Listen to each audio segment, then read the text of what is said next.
Brenna, through their grief, this family tells me that their goal is to not only get this site banned, but also protect other families from losing loved ones to suicide.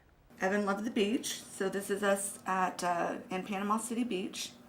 I think he was 16 here. We took him there for his 16th birthday. Evan Peterman's family recalls memories they shared before Evan died by suicide earlier this year. You can kind of see a difference in From the younger photos. Yeah, he was even more standoffish, I would say, towards the end. Following Evan's death, his brother Joseph made an alarming discovery. We're just trying to piece together a story that doesn't make sense, and that's when we saw the search history and we found that forum page. His computer was still logged in, so the boys, his brothers, they all kind of just took on that task and just started looking and found that I think the very last thing he looked at was that website. The chat groups that Joseph found raised red flags as he searched for possible answers. It was definitely a forum page that, in my personal opinion, assisted in his death. Some of the site's anonymous users say the site is there for support and they are not pro-suicide, but instead refer to themselves and the site as pro-choice. The issue that I have with the forum page is the suicide page is the most popular one on the website, with the most posts, with the most active users, with the most people contributing.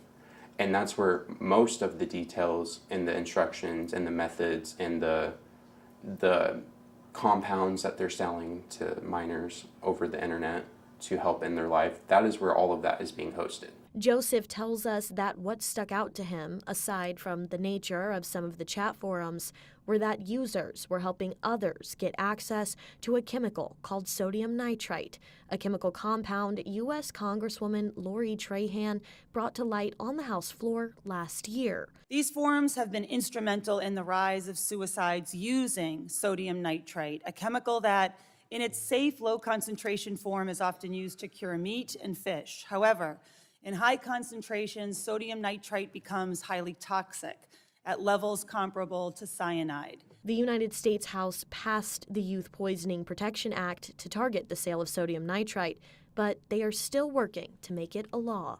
Many websites we contacted took swift action to remove listings for sodium nitrite or to restrict sales to businesses with legitimate proven uses for it. Unfortunately, there are currently no federal laws that can effectively stop these dangerous transactions.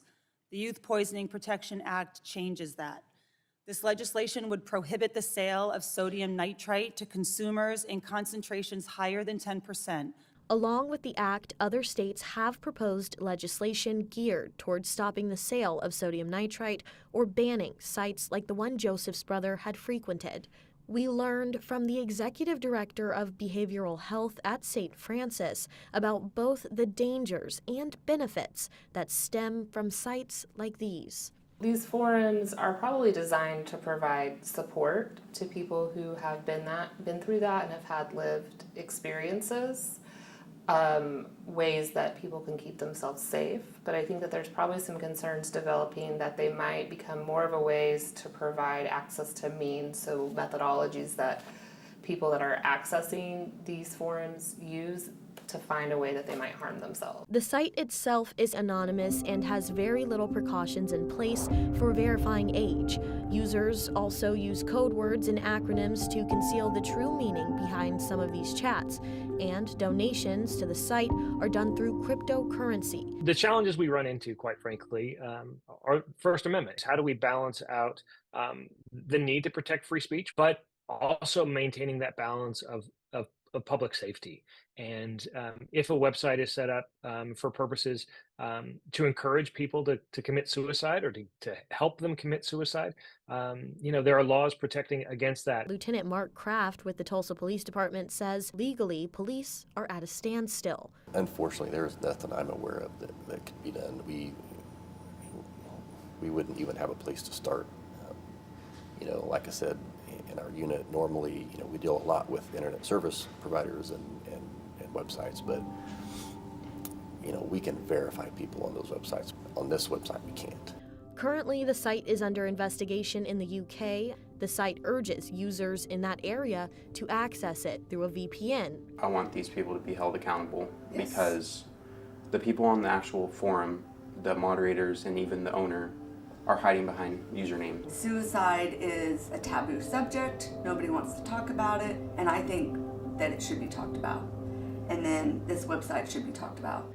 The website we referenced in this report is just one of many due to the young audience that some of these websites and message boards attract.